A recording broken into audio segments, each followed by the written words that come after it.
Hello students, जय हिंद। Welcome to my channel Jesus education point. जैसे कि बच्चे मैंने आपको बताया था कि मैं आपको एनसीईआरटी के कॉन्सेप्ट समझाने जा रहा हूँ। ओके, तो बेटा दो वीडियोस में ऑलरेडी अपलोड कर चुका हूँ, चैप्टर नंबर 1 और चैप्टर नंबर 2 की। अब बात करते हैं बेटा हम चैप्टर नंबर 9 की। हम बात करेंगे यहाँ पर लाइट रिफ्लेक्शन एंड रिफ्रैक्शन की बात करते हैं। ओके, जैसे कि बेटा आपको पता है कि लाइट बेसिकली एक ऐसा सोर्स होता है एनर्जी का, मतलब एनर्जी की फॉर्म होती है जो बेसिकली आपको क्या कहते हैं, किसी भी ऑब्जेक्ट को आप विजिबल कर पाते, देख पाते हैं बिकॉज ऑफ द लाइट। क्योंकि होता है क्या, जब लाइट उस पर स्ट्राइक होती है किसी भी ऑब्जेक्ट पे तो वो बाउंस बैक होती है। ओके, और जब लाइटर्स बाउंस बैक होती है तो इसी वजह से हमें वो ऑब्जेक्ट क्या होता है, विजिबल हो पाता है।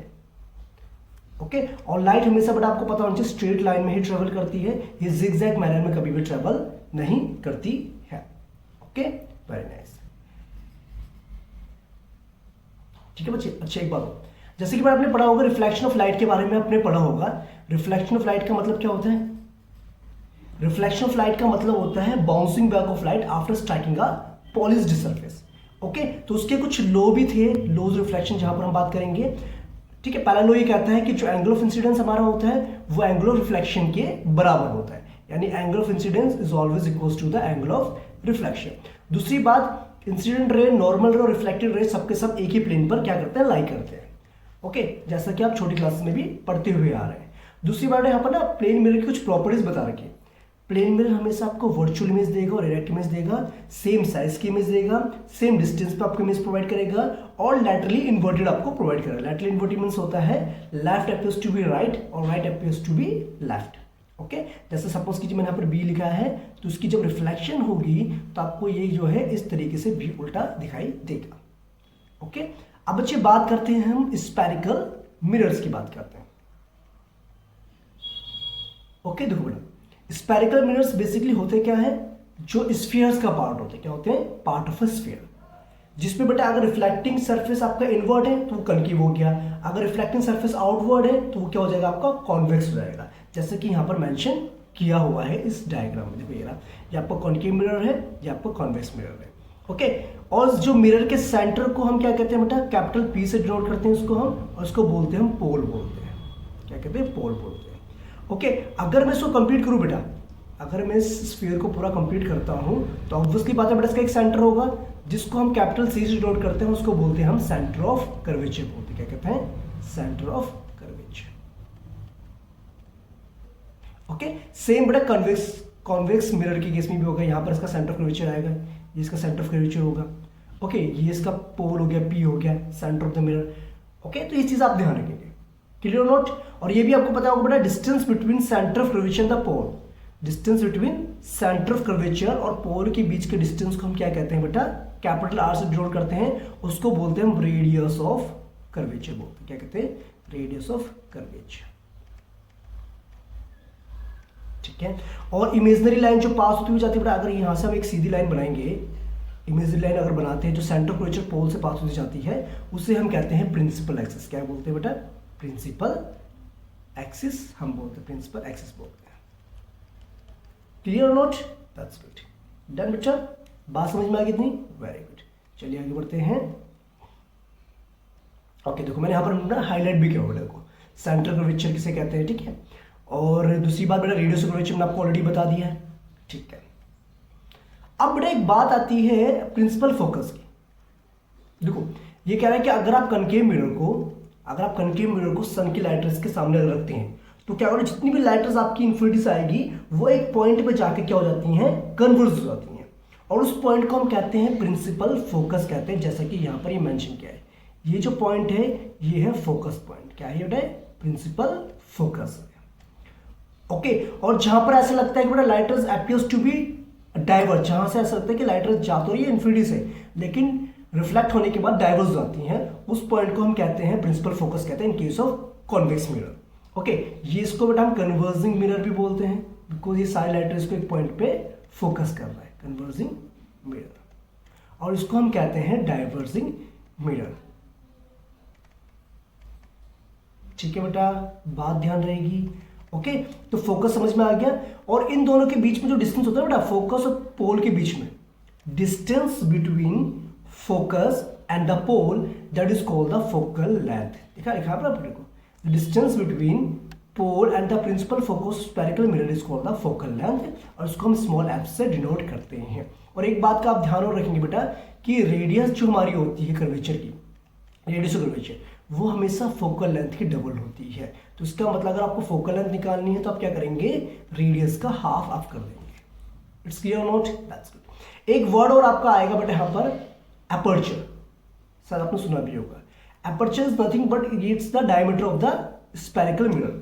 जैसे अगर सपोज कीजिए बेटा यहाँ से जो पॉइंट है और यहाँ तक ये जो एम एन है ना, ये एम एन जो डिस्टेंस हमारा, that is called the aperture. That means diameter of the spherical mirror is called the aperture. Okay, clear note, that's good.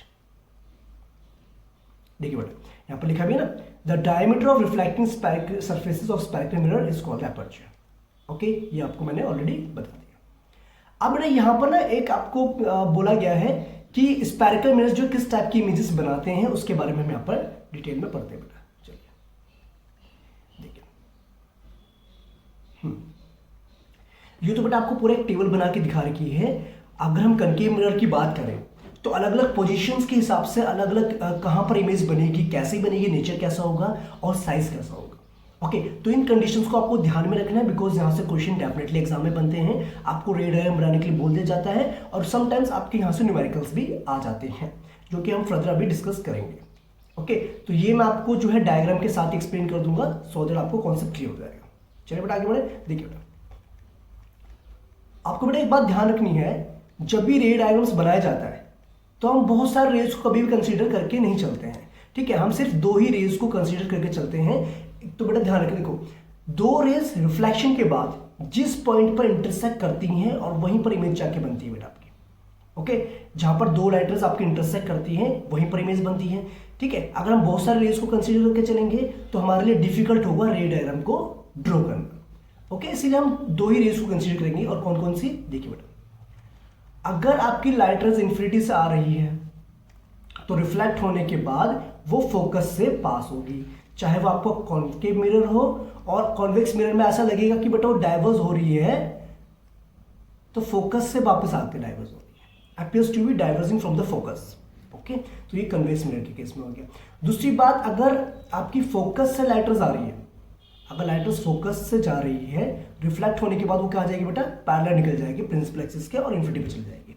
Same यहाँ पर ही बेटा, अगर ऐसा लग रहा है कि लाइट रेज जो फोकस की तरफ जा रही है कॉन्वेक्स मिरर में, तो रिफ्लेक्ट होने के बाद वो पैरेलल निकल जाएगी to the principal axis. Okay, दूसरी बात बेटा, थर्ड जो रे है, अगर light rays centre of curvature से आ रही है तो रिफ्लेक्ट होने के बाद वो सेंटर ऑफ कर्वेचर से निकल जाएगी, बिकॉज ये जो है सरफेस के साथ एक 90 डिग्री का एंगल बनाता है। Okay, clear, that's good, very good.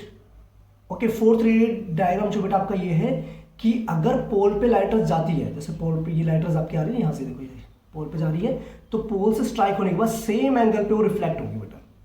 मतलब एंगल ऑफ इंसिडेंस और एंगल ऑफ रिफ्लेक्शन क्या होंगे यहाँ पर, सेम होंगे। ठीक है, तो ये आपने डायग्राम्स ध्यान रखने हैं। अगर लाइट रेज आपकी इन्फिनिटी से आती है तो रिफ्लेक्ट होने के बाद फोकस से जाएगी। ठीक है, अगर फोकस से जाती है तो रिफ्लेक्ट होने के बाद इन्फिनिटी पे जाएगी parallel to the principal axis. अगर सेंटर ऑफ कर्वेचर से आएगी तो सेंटर ऑफ कर्वेचर से ही रिफ्लेक्ट बैक हो जाएगी, और अगर पोल पे आती है तो सेम एंगल पे पोल से ही रिफ्लेक्ट बैक हो जाएगी आपकी light rays. Clear, that's good. अब यहां पर बेटा कुछ रे डायग्राम्स आपको दे रखे हैं। देखिए, अगर आपका ऑब्जेक्ट जो इन्फिनिटी पे रखा हुआ है तो इमेज जो बनेगी आपकी वो फोकस पे बनती है। कैसी बनती है बेटा, पॉइंट साइज की बनती है। कैसी बनती है, पॉइंट साइज्ड। ठीक है, नेचर क्या होता है बेटा, रियल बनती है और इन्वर्टेड बनती है। कैसी बनती है बेटा, रियल बनती है और इन्वर्टेड बनती है। बस आपने ध्यान क्या रखना बेटा, रे डायग्राम बनेगा कैसे, इसका ध्यान रखेंगे आप। और एक बात का ध्यान रखेंगे बेटा कि जब भी आप रे डायग्राम बनाएंगे, जो भी आप फोकल लेंथ ले रहे हैं यहां से, तो उसका डबल ही आपका क्या होना चाहिए, सेंटर ऑफ कर्वेचर होना चाहिए। ठीक है, अगर आप फोकल लेंथ को 2 सेंटीमीटर ले रहे हैं तो सेंटर ऑफ कर्वेचर को आप रखेंगे 4 सेंटीमीटर। ओके, तो स्केल वगैरह का यूज कीजिएगा, तभी आपका प्रॉपर जो है रे डायग्राम बनेगा। ओके, दूसरी बात बेटा, जैसे ऑब्जेक्ट को हम रखते हैं सी के बियॉन्ड, तो इमेज बनी बेटा, देखो लाइट रे जहां से आ रही है आपकी इन्फिनिटी से, तो फोकस से जा रही है, एक सेंटर ऑफ कर्वेचर जा रही है तो बेटा centre of curvature reflect back हो रही है। ठीक है, और जिस पॉइंट पे ये इंटरसेक्ट कर रहे हैं तो वहीं पर जाके क्या बन जाती है बेटा, इमेज फॉर्मेशन हो जाती है। ओके, डन और नॉट। ठीक है, तो इसमें भी इमेज आपकी रियल इन्वर्टेड बनेगी। ठीक है, लेकिन यहां पर डिमिनिस्ड तो बनेगी, डिमिनिस्ड बनेगी, और रियल और इन्वर्टेड आपकी बनेगी, बिटवीन सी एंड एफ बनेगी। ठीक है, अगर आपका सी पे ऑब्जेक्ट है तो इमेज भी बेटा सी पे बनेगी, रियल बनेगी, इन्वर्टेड बनेगी, सेम साइज की बनेगी। Clear note? तो ये चीज आप ध्यान रखेंगे।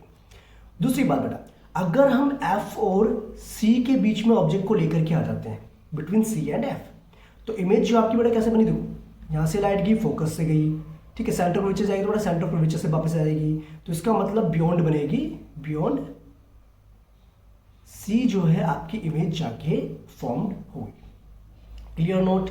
Very good. और जिस पॉइंट पे इंटरसेक्ट करते हैं बेटा वही इमेज बनती है, रियल इमेज बनेगी, इन्वर्टेड बनेगी, लेकिन एनलार्ज्ड बनेगी बेटा। कैसी बनेगी? एनलार्ज्ड, बड़े साइज की बनेगी। ओके, फिफ्थ रे डायग्राम में देखिए बेटा आपका, अगर आपका फोकस पे है कोई भी ऑब्जेक्ट तो इमेज जो बेटा कहीं इन्फिनिटी पर जाके बनेगी और हाईली डिमिनिश्ड बनेगी। कैसे? सॉरी, हाईली एनलार्ज्ड बनेगी, नॉट डिमिनिश्ड, बहुत बड़े साइज की बनेगी।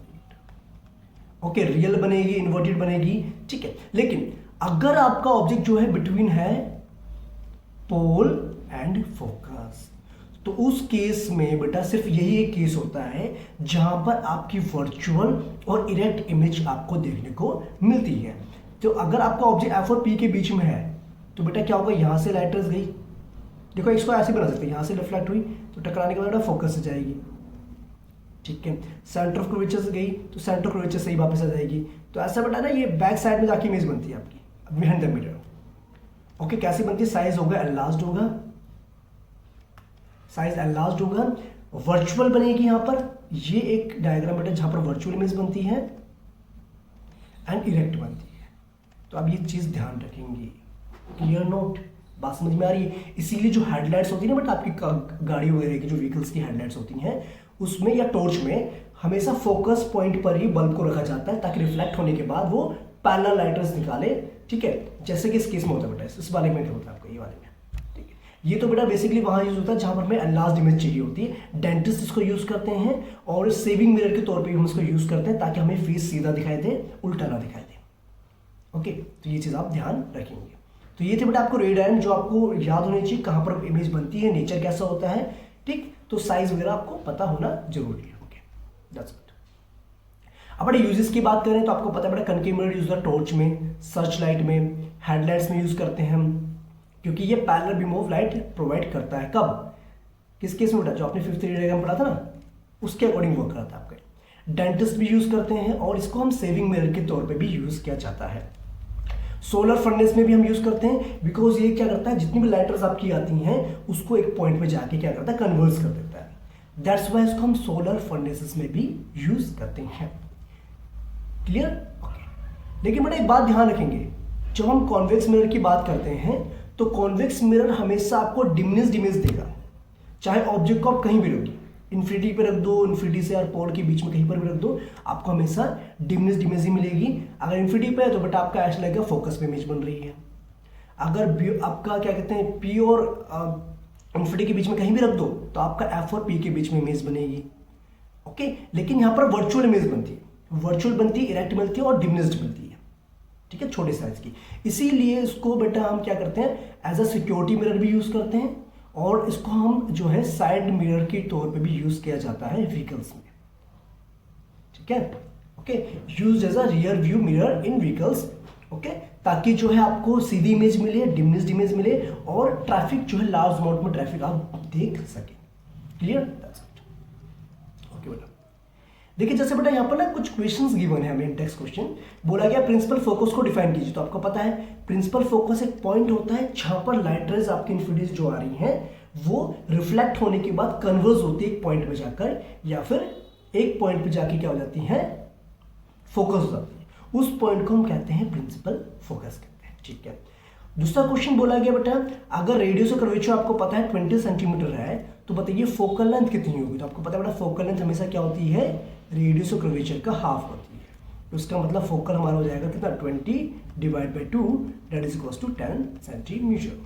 That's it. ऐसे मिरर का नाम बताना बेटा जो आपको सीधी इमेज देगा और बहुत बड़ी इमेज देगा। तो आपको पता है एक ही मिरर है वो कॉनकेव मिरर है ना, आपने पता ना बेटा जब P और F के बीच में ऑब्जेक्ट को रखा जाता है तो वो आपको एनलार्ज्ड इमेज देता है और इरेक्ट और वर्चुअल इमेज प्रोवाइड करता है, ठीक है।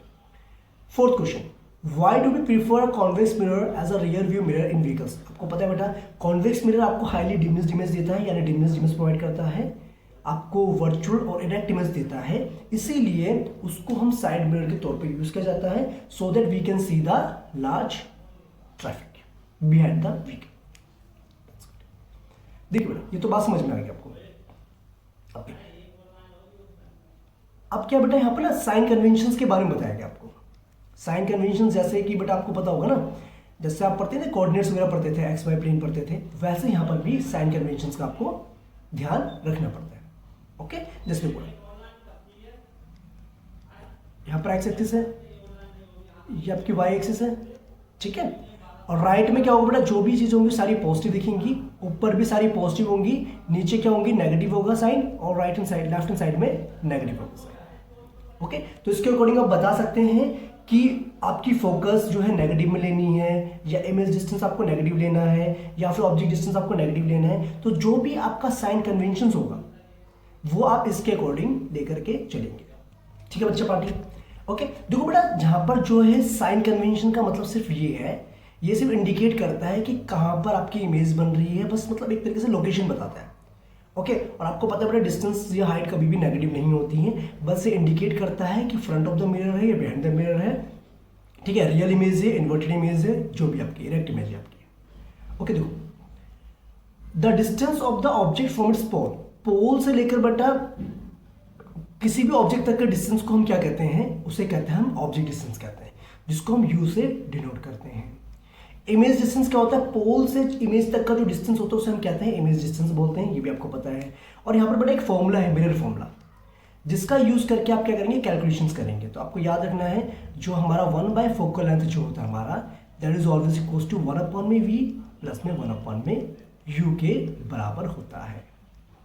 ओके, और एक बात का भी और ध्यान रखना बेटा, कनकेव मिरर के केस में, कनकेव मिरर के केस में फोकल लेंथ हमेशा क्या लेते हैं बेटा, नेगेटिव ली जाती है। यू तो बेटा सभी मिरर या लेंस के केस में हमेशा नेगेटिव ही रहेगी। वी डिपेंड करेगा कि इमेज कहाँ बन रही है, फ्रंट ऑफ द मिरर बन रही है, बिहाइंड द मिरर बन रही है। लेकिन अगर हम कॉन्वेक्स की बात करें बेटा, तो कॉन्वेक्स मिरर केस में जो फोकल लेंथ होती है उसको हम पॉजिटिव लेके चलते हैं। क्लियर? देखिए बच्चे, जब भी बात करते हैं बेटा मैग्निफिकेशन की बात करते हैं, तो मैग्निफिकेशन बेसिकली ये बताता हमें कि जो इमेज हमारी बन रही है वो एक्चुअल में ऑब्जेक्ट के कंपैरिजन में कितने साइज की बन रही है, छोटी साइज की बन रही है, बड़ी साइज की बन रही है, इसीलिए हम मैग्निफिकेशन फाइंड आउट करते हैं। और मैग्निफिकेशन बेसिकली बेटा होता है क्या है ना, इमेज डिस्टेंस यानी कि इमेज एक तरीके से इमेज की height divide by object height पे डिपेंड करता है, और ये होता है माइनस बी अपॉन में यू के बराबर पे होता है। ओके, वी यहाँ पर हो गया इमेज डिस्टेंस और यू हो गया आपका ऑब्जेक्ट डिस्टेंस आपका हो गया। तो इनके रेशियो को हम मैग्निफिकेशन कैलकुलेट करने के लिए यूज करते हैं। ओके, अगर बेटा मैग्निफिकेशन जो आपकी आती है पॉजिटिव में, तो इसका मतलब समझ जाना बेटा, अगर मैग्निफिकेशन पॉजिटिव है तो इसका मतलब इमेज की हाइट भी पॉजिटिव है और ऑब्जेक्ट की हाइट भी पॉजिटिव है। तो इसका मतलब ये हुआ, आपको इमेज जो मिलेगी वो वर्चुअल मिलेगी और इरेक्ट मिलेगी। क्लियर और नोट? That's good. अगर ये आपकी आती है नेगेटिव में, तो समझ जाना बेटा आपको रियल इमेज तो मिलेगी रियल मिलेगी और इन्वर्टेड होगी। ठीक है, एक बात और, अगर मैग्निफिकेशन आपका आता है -1, तो इसका मतलब क्या बेटा, रियल और इन्वर्टेड इमेज होगी और सेम साइज की होगी। ठीक है, जैसे आपको पता है बेटा प्लेन मिरर के केस में क्या होता है, m जो हमारा होता है +1 के बराबर होता है। क्यों होता है? प्लस का मतलब होता है बेटा वर्चुअल इमेज और 1 का मतलब सेम साइज। सेम साइज की इमेज और वर्चुअल इरेक्ट आपको सिर्फ किस में मिल सकती है? सिर्फ प्लेन मिरर के केस में ही मिल सकती है। तो ये बेटा ये चीज़ आपको ध्यान में रखनी है। ओके, पूरा चैप्टर आपको जो है जरूरी नहीं समझना, लेकिन जो मेन चीज़ है वो इंपॉर्टेंट है आपका।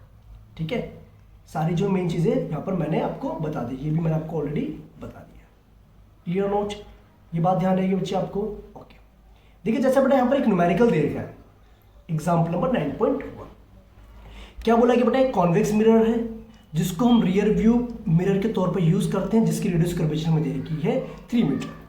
ओके, अब बेटा कॉन्वेक्स मिरर है, कॉन्वेक्स मिरर में आपको ध्यान रखना बेटा रेडियस और कर्वेचर हमेशा क्या होती है? पॉजिटिव होती है, जो कि हमें ऑलरेडी मेंशन 3 मीटर दे रखी है। तो उसका मतलब बेटा फोकल लेंथ कितनी हो जाएगी? फोकल लेंथ हो जाएगी आपकी 1.5 मीटर हो जाएगी, इसका हाफ कर देंगे हम। बस का डिस्टेंस यानी कि यू हमें ऑलरेडी मेंशन कितना बड़ा, माइनस का 5 मीटर। हमें निकालने के बाद वी निकालता। अब एक काम करेंगे, यहां पर लगाएंगे मिरर फॉर्मूला, ये वाला बेटा मिरर फॉर्मूला लगाएंगे। और मिरर फॉर्मूला लगाने के बाद बेटा आपको क्या निकालना है, वी निकालना है ना। आपको पता है मिरर फॉर्मूला 1/f होता है, इक्वल्स में 1/v प्लस 1/u होता है। अब v निकालेंगे, काम करो इसको ऐसे लिख दो बेटा, 1/f माइनस में 1/u कर दो।